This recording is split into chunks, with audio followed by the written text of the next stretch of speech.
Elora was warned never to return to the village after her mother's burial.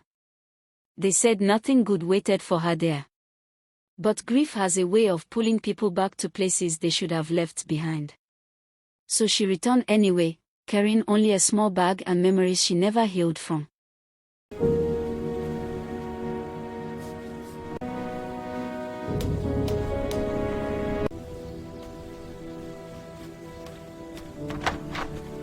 Her mother's house greeted her with dust, silence, and the weight of absence.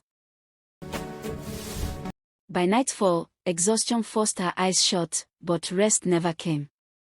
In the darkness, shadows like human faces formed on the walls of the room.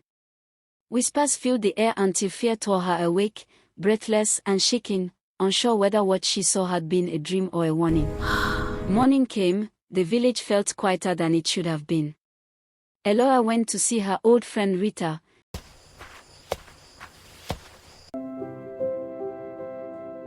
Smiles came easily at first, but when questions were asked about the village, Rita hesitated. Silence answered first. Fear followed. Rita finally spoke. Her eyes searched the compound again and again because whatever was happening in the village was not meant to be spoken freely. Since your mother died, the village hasn't been the same. People don't sleep well anymore. Things walk at night. Shadows enter houses without opening doors. The river no longer reflects faces at night.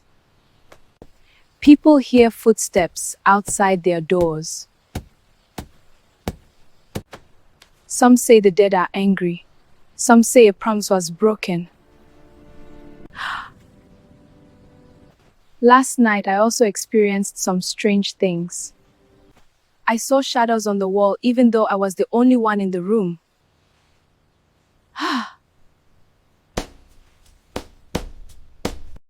Elora left. Goodbye. Elora left Rita's house with her mind unsettled. The walk back felt longer than before. She worried deeply, and the closer she came to her mother's house, the heavier her chest became with fear in her heart.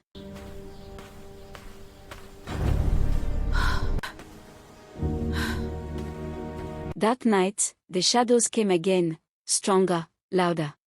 You stayed when you were told to leave. Warnings filled the room, accusing her of staying when she should have left. By morning, fear had hardened into desperation. Elora sought the village chief priest, whose shrine held the signs of old knowledge and older bargains. You were warned. Your mother kept something buried. I refuse to explain further. You must leave for the next full night. His warning was simple and final. She was not meant to stay. But desperation pushed her elsewhere. To the river. A place believed to listen when people had nowhere else to turn. In the water's surface, truth revealed itself. Her mother's face appeared, staring back at her, not as memory, but as something unfinished. Night fell again. What waited at the house no longer hid. Shadows rose from the floor itself, blocking paths, multiplying, forcing her backward. And then the truth came in flashes. You stayed. Now you will listen.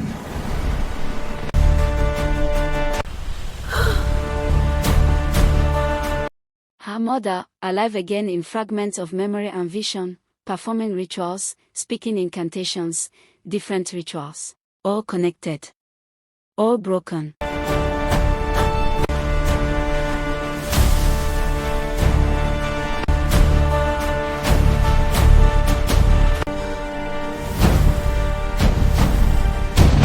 Something was sealed, now it's broken. Fear made the final decision. Elora ran, barefoot, empty-handed. She fled the village under the cover of night, leaving behind the house, the secrets. She never returned. Somewhere else, in another village, she learned to close doors and keep them shut. But what was sealed was never restored.